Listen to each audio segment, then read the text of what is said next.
नमस्कार साथियों, स्वागत है हमारे YouTube चैनल डी नॉलेज वाणी में।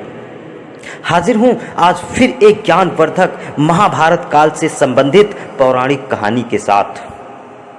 साथियों, इस प्रेरणादायक कहानी में हम जानेंगे एक महान धनुर्धर योद्धा रहे वीर एकलव्य के बारे में।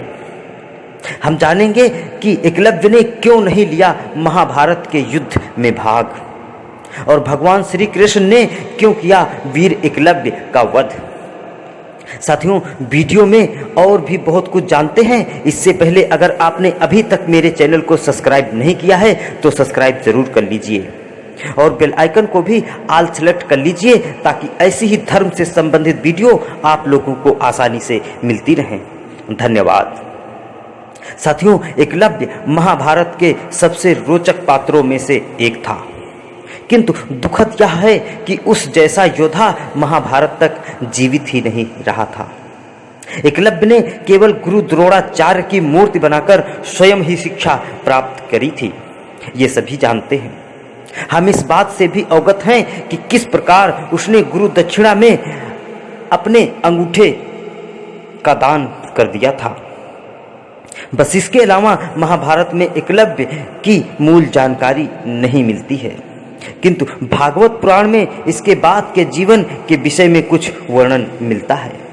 साथियों, भागवत पुराण के अनुसार आगे चलकर एकलव्य अपने पिता हिरण्यधनु की मृत्यु के पश्चात श्रृंगवेरपुर का राजा बने।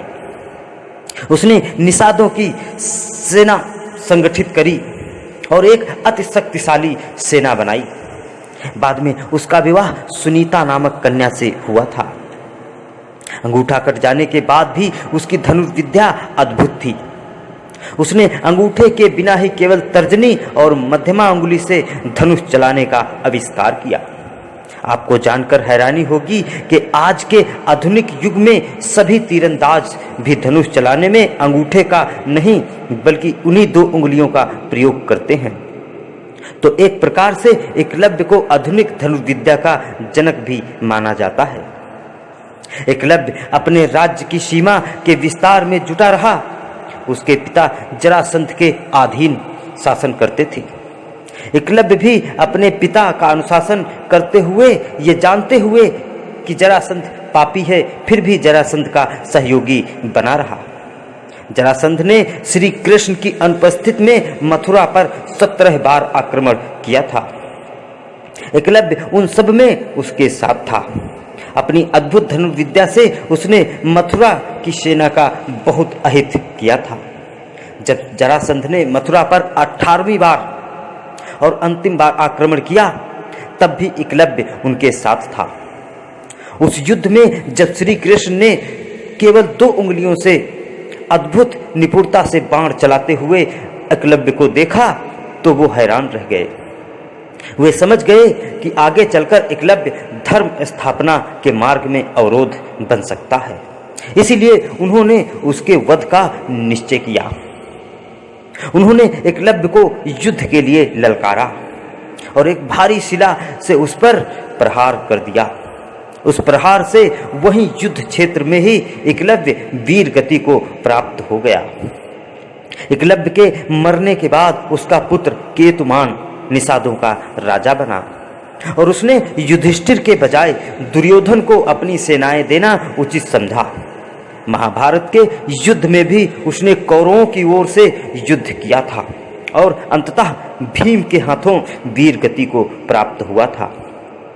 महाभारत के कुछ संस्करणों में ऐसा कहा गया है कि एकलव्य युधिष्ठिर के राजसूय यज्ञ में भी आया था, किंतु मूल व्यास महाभारत में ऐसा कोई वर्णन नहीं मिलता है। एक जगह श्री कृष्ण से अर्जुन से कहते हैं कि तुम्हारे प्राणों की रक्षा के लिए मैंने क्या क्या नहीं किया। घटोत्कच के हाथों कर्ण की शक्ति व्यर्थ की, कर्ण का निशस्त्र वध करवाया और तो और मैंने स्वयं एकलव्य का वध किया। तो साथियों, यह थी एकलव्य के बारे में थोड़ी सी जानकारी। आशा है यह जानकारी आपको जरूर पसंद आई होगी। पसंद आई हो तो वीडियो को लाइक करिए, दोस्तों को शेयर करिए और कमेंट में जय श्री कृष्ण जरूर लिखिए तथा मेरे चैनल को सब्सक्राइब करना बिल्कुल ना भूलिए। मिलते हैं अगले वीडियो में फिर एक नई जानकारी के साथ। तब तक के लिए जय श्री कृष्ण।